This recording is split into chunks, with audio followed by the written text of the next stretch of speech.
Hi, I'm Dr. Kyla, paediatric dietitian, fussy eating specialist and mum of two. I'm the founder of the online Mealtimes memberships that help parents just like you experience a confident and guilt-free way of feeding children. I'm also a business owner, a hot cross bun lover, and my superpower is finding things that you cannot live without. In this podcast, I'm talking about feeding your family, along with a random selection of topics that tickle my fancy. Welcome to Mealtimes with Dr. Kyla. Welcome back to the Mealtimes with Dr. Kyla podcast. I'm Dr. Kyla, paediatric dietitian and feeding therapist. And today I'm talking all things Halloween for families. So let's just set the scene. I have never been a huge fan of Halloween. In fact, I have evidence that I've been a reluctant Halloweener since 1992. I was 7 when I wrote this in my daily writing journal at school. So I wrote, "Tonight is Halloween. People won't bother us tonight because we might be going to a boomerang display. It will be nicer." So it's safe to say that Halloween wasn't a big part of my childhood, but I think we can probably all agree that times have definitely changed. And Halloween as a concept, particularly in Australia, I'm sure there are listeners from all parts of the world, but in Australia, it is becoming bigger and bigger each year. It was something that I really just didn't get involved in as a kid. And now as a parent, there's just so much to think about. And so today I'm going to kind of talk through my own thoughts and experiences with Halloween as a parent and as a paediatric dietitian. And I guess, one of the things I really want to start talking about is the lollies, right? I'm actually not worried about how many lollies your kids eat. I'm not worried about how many lollies my kids eat, even if it feels like a lot. But it really does take a lot of work to get to that space of neutrality. Like, it's really normal if you're feeling apprehensive or nervous about Halloween, about the lollies. I want to show you how you can be chill and actually help your child to manage this occasion with confidence themselves. So without you feeling overwhelmed and without them feeling overwhelmed. But I think a really nice place to start is what you might be most worried about first. Now, with Halloween, one of the big things I'm worried about is how scary some of these characters and these households, dressed up with all sorts of blood and gore. And I'm guessing that's probably not what you're most worried about, though. For the families that I work with in the Mealtimes membership, the big fear is eating too many lollies. And I will not bring myself to say candy. I think it's a step too far. I'm still a reluctant Halloweener. But the lollies, if we break it down, it's often a worry about sugar, maybe too much sugar, what that might do to their child. And quick spoiler alert, nothing harmful, but we can talk about that more in a bit. I think it's a worry about perhaps eating so many lollies in one go that they might only want lollies forever, which also is not a thing, something we can manage. I think there's a bit of fear about general health. Like, is this going to cause something bad to happen? Is this going to have a negative impact on my child, on their gut microbiome, on their gut health, on their general health? And then I think there's a big part about behaviour as well. And this is what people tell me. What is this going to be like for the evening, for bedtime, for the next few days? What's the impact on my child? And I'm really interested to hear what comes up for you, because I do think it's very helpful to dig down to the worry that's behind the fear of Halloween. What is it that makes you feel really uncomfortable about them eating a lot of lollies? And this is something that we're absolutely deep diving in the Mealtimes membership in the next little while, especially as questions come up for members. And you're very, very welcome to join us if this feels a bit daunting for you right now. It's a really nice time to make the most of all of the personalised support in the membership. So let's talk about what I kind of did with Halloween myself in my own family and kind of the things behind that. So when I had really young kids, I totally ignored it. I did not put anything on the house. I did pretend like I was the 7-year-old, that we weren't home, that we had nothing to do with Halloween. I was the Grinch of Halloween, and I'm totally fine with that. I know that in our neighbourhood, there's lots of families with babies walking around and, young kids, and all power to you. If it's something that you enjoy and you're part of, amazing. I just didn't myself. As my kids got older, we started to dabble in the Halloween, mostly since my older started kindy, and that there was a group of kindy kids going. It was something they talked about at school, and it felt to me more of a thing to ignore it than to actually be a part of it. Even with my confidence, and my experience in this space, it still absolutely brings up uncomfortable feelings, I particularly don't love the idea of traipsing around and asking strangers for lollies. That still gives me an ick, but my kids love it. So I am handling my own discomfort for the long game benefit. And what I'm kind of making decisions about is a bit like the division of responsibility. For example, I'm deciding where we're going trick-or-treating. We're not going in a really wide radius. We're sticking to local streets, local people that we most likely know. You know, when my oldest was 4, we literally just did our street. It was small. Our focus was much more on like the logistics of it, you know, saying trick or treat when somebody opened the door, or if there was something there, saying thank you if they gave you something, having a look and choosing one from the basket. I think that was, you know, the things that I would prompt them on. One of the things I did do and still do is offer a really substantial afternoon tea so that nobody felt ravenous just before they went trick-or-treating. And that I really want to be clear, because if you know me, my approach is not about limiting or kind of getting in the way of what your kid can eat. So this really isn't about limiting how many lollies they eat because they're full up from other food. This is really about them having something other than lollies in their tummy that just you don't get that when you've only eaten one kind of food. So really it's a comfort, and they're not feeling ravenous by the time that we get to somebody's house and kind of really listening to their body and having to kind of go crazy on the lollies. So that feels a bit like semantics, but it's something I feel quite strongly about. We would generally, when they were younger, stay quite local and then go back to our house where we had a bowl, and we would share out the lollies when people came around. And I found that this was a really useful space to chat about all the other things that are happening. So the costumes, the neighbours, the people you know, the kids having fun, what they're kind of experiencing. It was definitely an exciting thing to have lollies and to hand out lollies, but it wasn't the only thing that I talked about or that we made a big deal out of. I would also really recommend having dinner prepared, because it does take a long time to walk small children even up and down the street. And when you get home, the last thing you want to do is then think about what are we actually having for dinner. So that did help. I do feel a little bit uncomfortable with some of the types of lollies that are out there. I find it strange that some people don't have pre-packaged lollies, which, I mean, I don't love the plastic packaging of individual lollies, but I also feel uncomfortable about those that don't have a packaging. I don't really love the like super cheap kind of crappy lollies, but realistically, they're not going to be harmful. There's actually nothing that's going to be particularly problematic about them. One of the things I do think you need to keep an eye out, particularly if you have kids kind of under the age of 4 or 5, is the shape and the texture of some of those lollies. So particularly things like eyeballs, kind of big circles, or kind of really chewy or really firm lollies.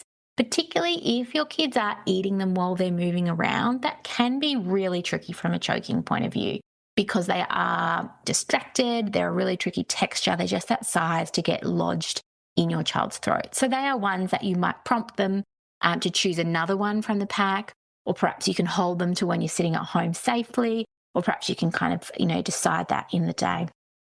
As my kids have gotten older, I have seen that they're more interested in, you know, the decorating of our house or dressing up, thinking about what they're going to wear, what they're going to do, the celebration of it. Both of them, I have a 4-year-old and an 8-year-old, are very excited about the treats, which they call it, the treats, because obviously it is trick-or-treating. And I find that gets me a little bit, because we don't talk about treats with food, we really just talk about food by its name. So it's a little frustrating that that comes into the vernacular, but I'm leaning into kind of the lead up to Halloween so that it's not just about the lollies. What I do want to be clear about, though, is you don't have to like actively dull down the shine of lollies. It is absolutely okay that your kids are really excited about it. It is not a sign that they're out of control or they're obsessed or that it's too exciting. It's just that you don't need to hype it up any further. You don't need to kind of focus on the type of food that we're having. This year, essentially just kind of building on last year for us, I have no idea how much they'll eat. We certainly won't be traipsing the streets for hours collecting more and more, but there won't be a limit on what they can eat. There'll be a limit on where we can go and how long we're out for. But realistically, their stash is their stash. If it's anything like birthday party bags, I suspect that they'll eat the ones that they really like first. Perhaps they'll kind of nibble on some of the others, and then the leftovers will likely linger in these kind of containers for a while. And once they've lingered for a few weeks, I generally remove them. I have a stash of kind of lollies in the top of the pantry for when we need to throw lollies into something like for Halloween. There's definitely some leftover party bag lollies that will be going into our pumpkin for offering. That's not about like taking it away from them. It's just that it gets to a point where my kids have absolutely no interest in them, which I think is a really great sign that they're kind of not phased. They're not obsessed by it. And if your child is kind of holding onto theirs really tightly, they're checking their numbers, that's totally fine as well. You don't have to intervene. You definitely don't need to sneak them out and remove them or put them in the bin. You can just trust the process, and it might take a while. If you've got a child who likes to savor some of them, it might get to a point where they're really not very nice to eat and they might choose to get rid of them in their own time.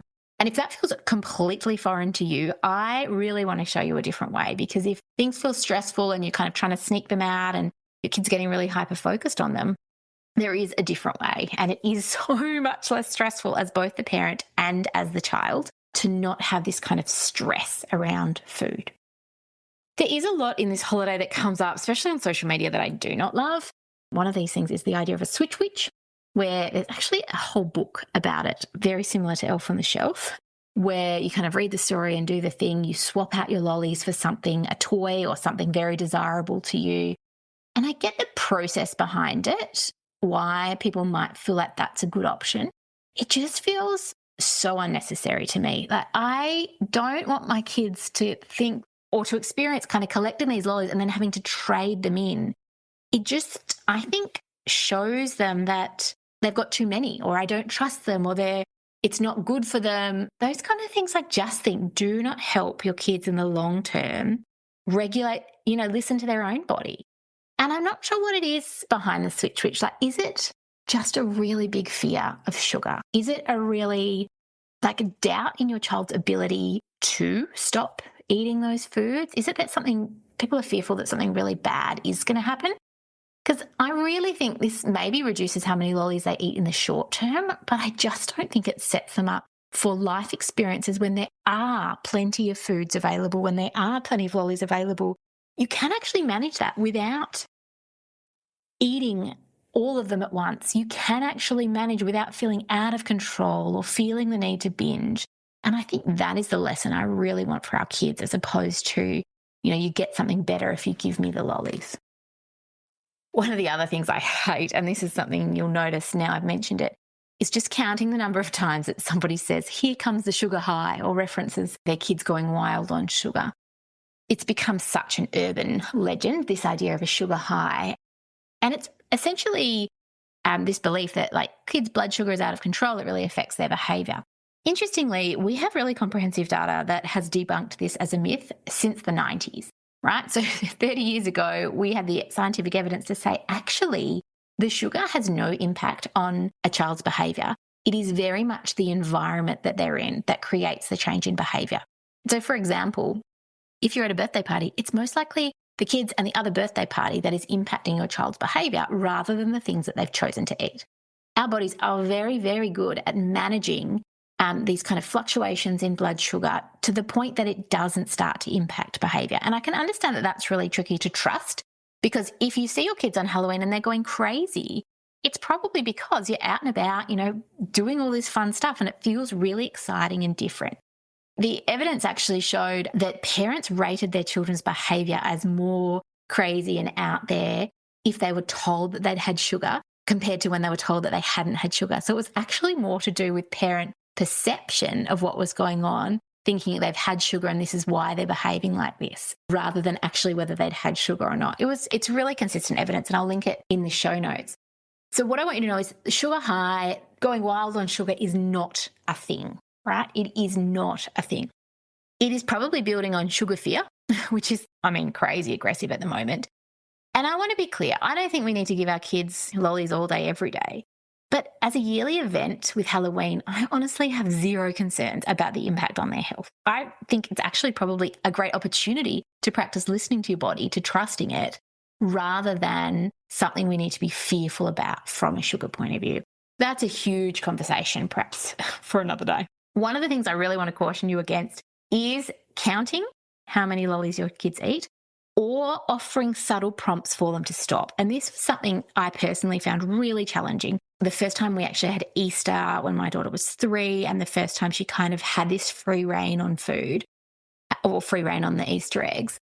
And it definitely, the same kind of things come up at Halloween. Because even if you're chill, even if you're feeling like, yeah, I can let them, if you are counting or you're prompting your kid to listen to their tummy, or are you sure you need that one, you're likely getting in the way of them really trusting that they can do it. And I absolutely was in this position. I really was trying to divert her attention from the lollies or the Easter eggs at the time. I was really kind of stuck on how many she'd had, even though I truly underneath it all believed in this process of the division of responsibility. And the more subtle my agenda was, or the more I kind of added a little commentary, actually the more she was sure I was going to step in. And so I probably fueled a lot of the eating at that time.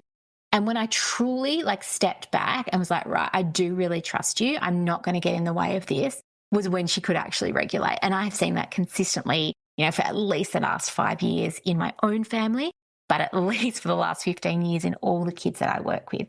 But even though you might, logically believe it, it can be really hard to physically feel it in your body. And that is something that, I really want to support you with. So you can absolutely experience Halloween feeling chill, and you can internally grumble about some of the parts of Halloween that you don't love. But enjoying that kind of community event, enjoying the feelings that come with Halloween can actually be your focus rather than what your child is eating. So what I'm talking about is probably very different to how you learned about handling lollies as a kid. And I do want to acknowledge that it does take a fair bit of reflection and relearning to do things differently. But I do think it's in our children's best interest that we trust their bodies and we get out of the way of that kind of them regulating themselves. So now is a great time to try a month of the Mealtimes membership. We've actually got live Q&A sessions for each stage during the lead up to Halloween, so you can talk to me directly about your thoughts, your concerns, your questions. You also get access to all of my content, all of my resources to help you feed your family with confidence. So I'd love you to head to mealtimes.com.au now. Join as a Mealtimes member. Thanks for joining me today. I wish you a happy Halloween. Until next time.